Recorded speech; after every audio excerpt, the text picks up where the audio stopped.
Welcome back to View from the Top. We are here with Mr. Donald Lim, the President and CEO of Yehey Philippines. Now, a while back, we were talking about his rise to the top. From being a manager, store manager of Burger King, the first branch was in Galleria. Galleria, Robinsons. Okay. And then you became the Vice President Head of of Marketing, marketing, of Philippine Daily Inquirer, Classified Ads. Yeah. And then right now, you're the President and CEO of Yehey Philippines. Now, and you attribute all of this to hard work. Yep, a lot of hard work. Usually, when people are going around gimmick, going around field trips, whatever you call them, having night outs, I'm really burning literally the midnight oil.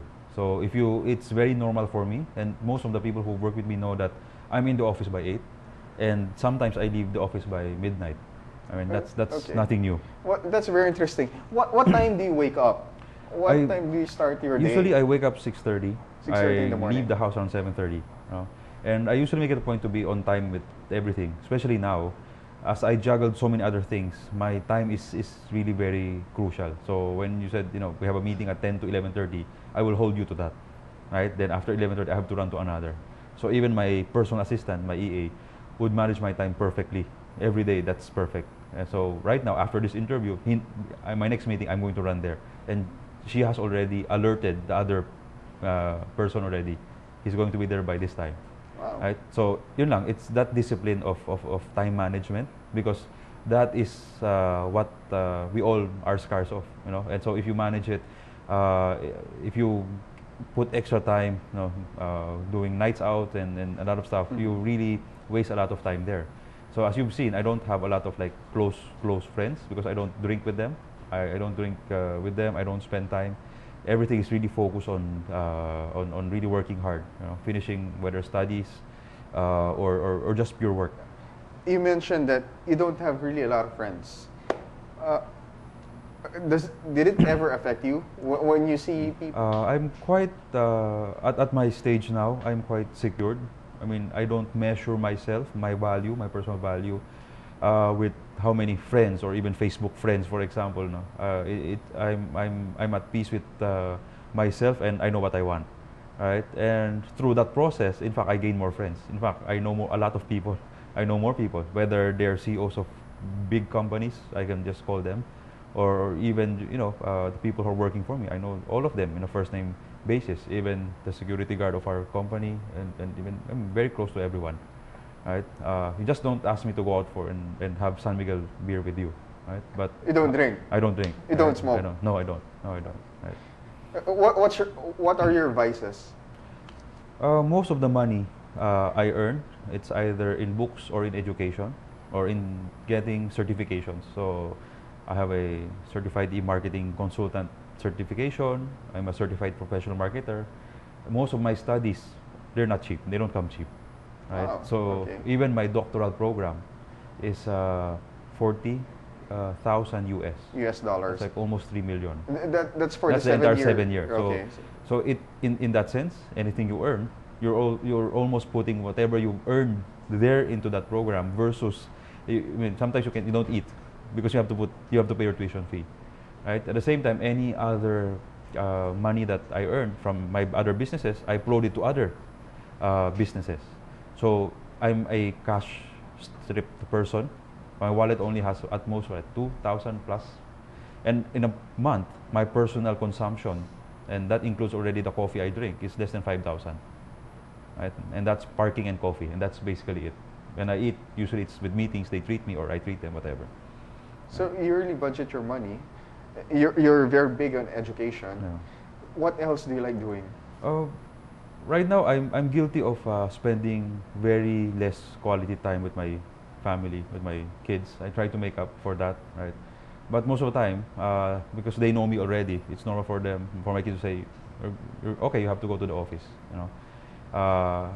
and because I have different offices, it's not like only Yehey, because I have other businesses, they each have their offices of their own, and sometimes I have to show my face. You don't expect a business to be run with one of the owners not being there physically.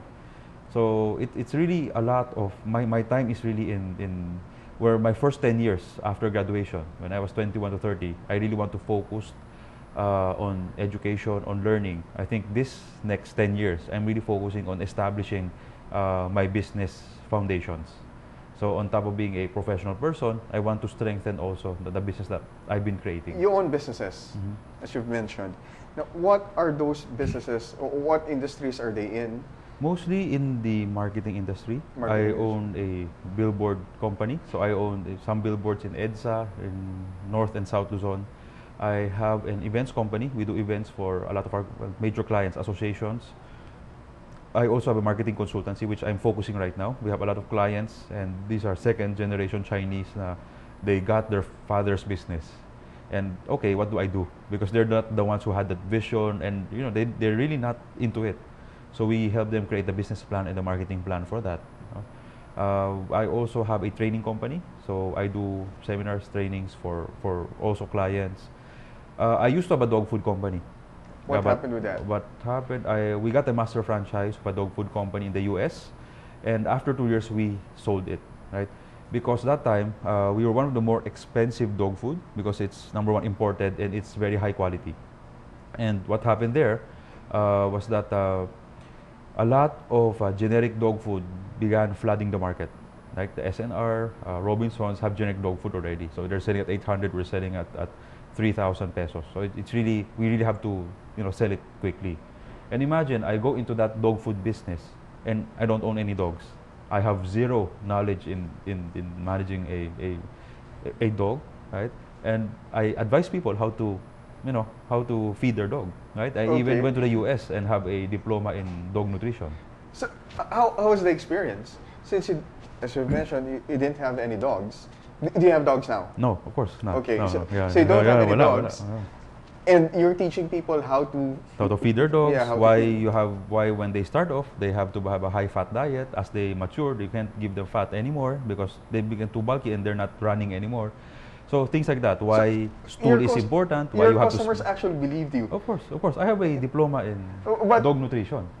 I have to be trained before I sell the dog food. So and that's just 2 years running it, right?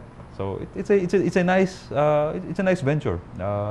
We bought the franchise, and then after that we sold the franchise system, and we earned a few bucks. So that's okay. It was a good experience. So the first stage, like I've said, education not only in terms of the books, but also in experiencing business, how to run it. So how do you manage all of your businesses and at the same time run Yehey? It's how I run my other business, usually through phone calls. So my phone bill is like 15,000-20,000. Thank God for Globe Duo. So now everyone's on Globe and I just call them. But I used to rack up a very high phone bill. Whenever I am on the road, that's where I call everyone. So they expect a call from me almost every day. And I just get to know the status, and then we decide on that. If there are things that needs to be resolved.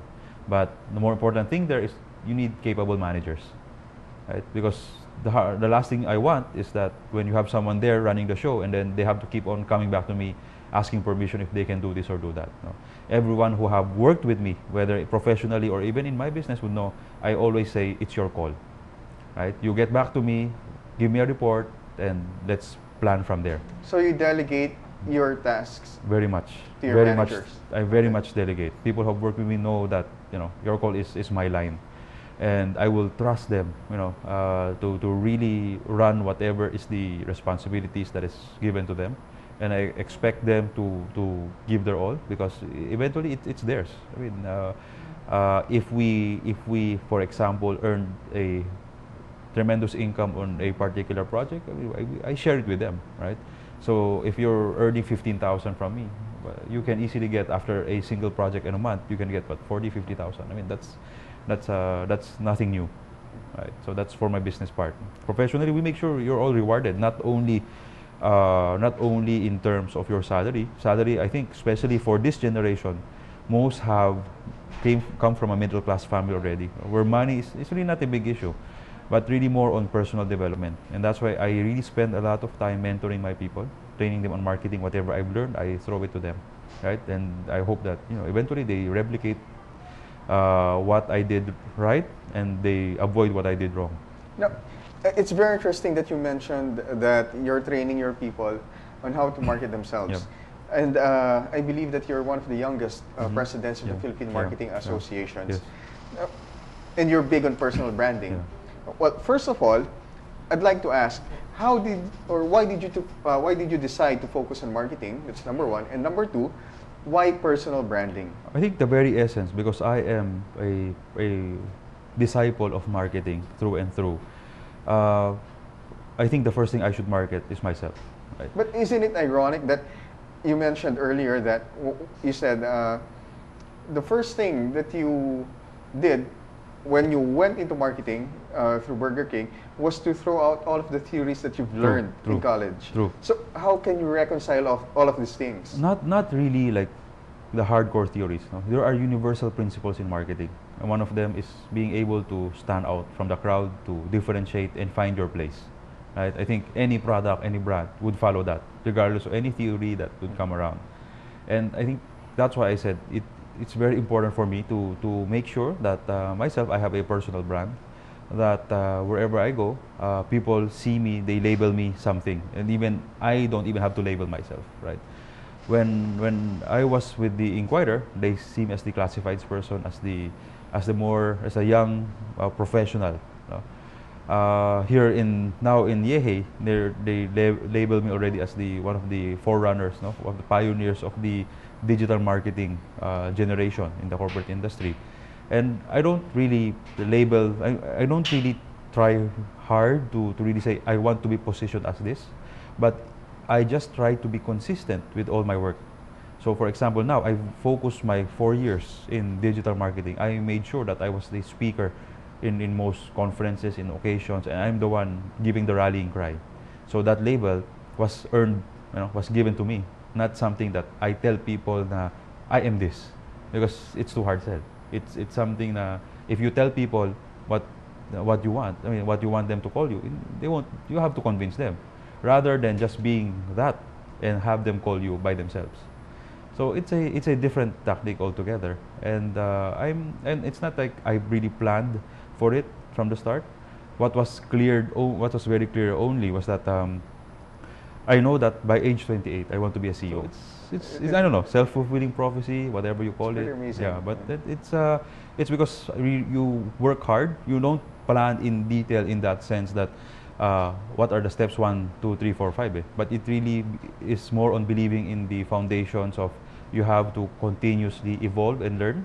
You have to work hard. You have to play your cards right. You have to network with the right people, be good with a lot of people, and eventually the chips will fall into place. Unfortunately, we have a few minutes left. Do you have any final words for our viewers? I think right now we're all looking at a global resurgence. No? Everything, I think, while we all experience all it's nothing new. Earthquakes in the natural setting, you have corruption in the government setting, you have a lot of horror stories. No? But life in itself is special. It's something good, and you only have one of that. You only have one life. So it's up to you to make the most out of it, right? I always tell people that while you are 20 to 30, 35, when you're young, you have all the energy. So do everything there. Kill yourself working. And because you only have that when you go over 30, you'll be drained. You want to focus on other things, and you look back and say, sayang, I didn't do that. No? Do whatever you want. Study, start your business, fail, experience everything. That time the pressure is not yet there. Once you start a family, once you start growing old, you begin to think you have to take everything seriously already.